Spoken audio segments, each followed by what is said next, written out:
bienvenue dans ce nouveau 333. Aujourd'hui, je vais vous parler d'un film qui a voulu se faire connaître grâce au succès d'un autre film. C'est Welcome to the Jungle.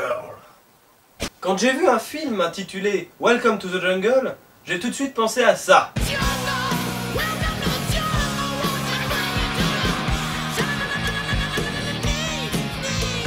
Mais non, pas une seule fois dans le film il y a la musique des Guns N' Roses. Le titre, il vient juste de cette scène-là. Welcome to the Jungle. Donc Welcome to the Jungle se dit être la suite officieuse de Cannibal Holocaust. Le seul truc vrai dans cette phrase, c'est officieuse.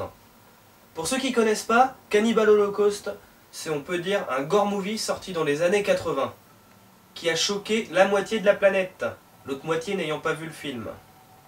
Les hommes que vous allez voir être mangés sont les mêmes hommes qui ont tourné ces séquences incroyables. Pour les besoins du film, ils ont donc tué de vrais animaux, et le réalisateur a même dû prouver au tribunal qu'une de ses actrices était toujours en vie. Donc, pour faire un film se disant être la suite de celui-là, faut quand même oser. Eh bien, Welcome to the Jungle l'a fait. Welcome to the Jungle raconte l'histoire de deux adolescentes. Hey, Bijou, Bijou, je suis là. Hey, Mandy. Allez, vite. T'es mal garé. Fais-moi un bisou. Allez, grimpe. Nous avons rencontré deux garçons en vacances. Vas-y que je me la joue Robbie Williams avec le pot de faire valoir derrière. Oh, le caleçon vert, c'est la faute de goût. Oh, j'y ferais bien des...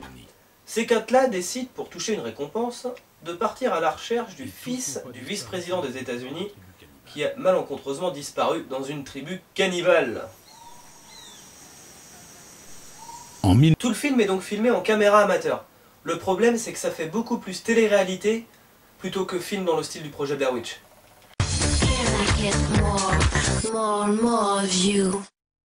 La vérité, c'est que je m'en sers pour le sexe. Je crois qu'elle est cinglée, mais c'est pas trop un problème vu que je suis pas mal cinglé moi aussi. Et tu lui fais confiance? Pas beaucoup plus qu'à moi-même, en fait. Moi, c'est les culs qui me plaisent. Et le sien a quelque chose. C'est le genre de cul qui peut me faire passer en mode automatique. Du coup, j'appelle son pénis Melvin et je lui parle. Secret Story avec des cannibales, ça aurait pu être marrant. Sauf que là, il y a un gros problème. Quand tu mets un film d'horreur avec des cannibales, c'est pour regarder des gens se faire bouffer. C'est pas pour regarder ça. Jamais. C'est le mien. Putain, vous êtes encore plus con que... Non, c'est pas le crâne de quelqu'un d'autre. Ah non, c'est mon crâne. Il est à moi. À moi. Qui veut boire un coup? Qui veut la bouteille? Oh, mais je croyais qu'on... En plus, les personnages sont aussi intéressants qu'un magazine People. Autant dire qu'entre ça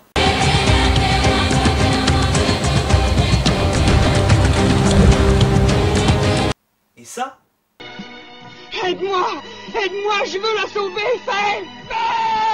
il n'y a vraiment rien en commun. Puis, il y a 10 minutes violentes dans le film. Bon, à un moment, ça commence à devenir intéressant. Hein. Mais c'est la fin du film. Pour résumer, c'est un film qu'il faut commencer par regarder par la fin. Sinon, on n'aura jamais le courage d'arriver jusqu'au bout.